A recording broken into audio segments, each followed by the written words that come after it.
আজকে আমরা এখন রওনা হব নীলাচলের উদ্দেশ্যে। ওখানে যে স্পট গুলো ঘুরে ঘুরে দেখবো এবং সবাই আনন্দ করবো। আবার রহমান রহিম, আমরা আজকে নীলাচল উদ্দেশ্যে যাচ্ছি।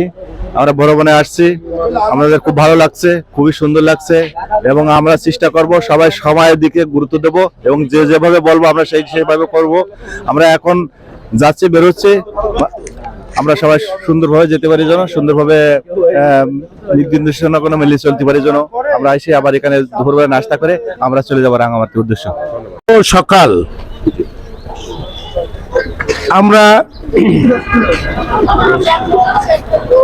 যশোর জেলা টাইলস মালিক সমিতি সবাই সর্বমোট 28 জন। আজকের এই প্ল্যান আমাদের বান্দরবনে 5টা স্পট: মেঘলা, নীলাচল, বুদ্ধ মন্দির, স্বর্ণ মন্দির হয়ে দুপুরে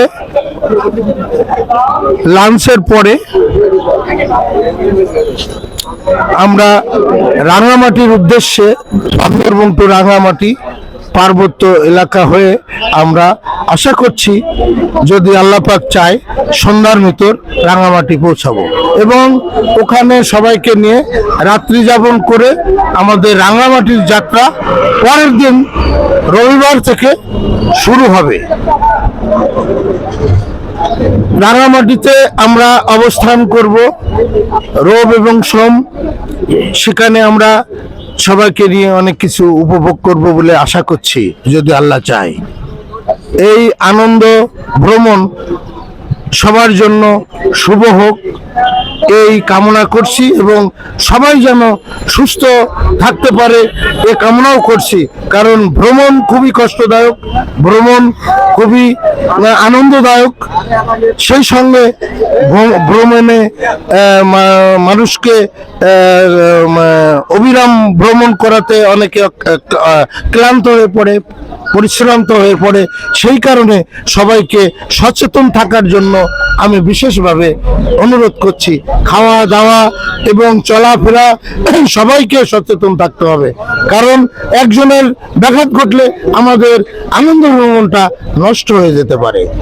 সেই কারণে আমাদের যারা ছেলেরা আছেন, যারা মধ্যবয়সী আছেন, সবাই একাকার হয়ে সব এখানে আমরা সবাই যুবকের মতো আনন্দ উপভোগ করব ইনশাআল্লাহ। সবাইকে আবারও শুভেচ্ছা জানিয়ে সুন্দর হোক ভ্রমণ, আনন্দদায়ক হোক এই কামনা করছি। এবং সেই সঙ্গে আজকে আমি বান্দরবনের ভ্রমণ 2টার পর থেকে সমাপ্তি ঘোষণা করি। ধন্যবাদ সবাইকে।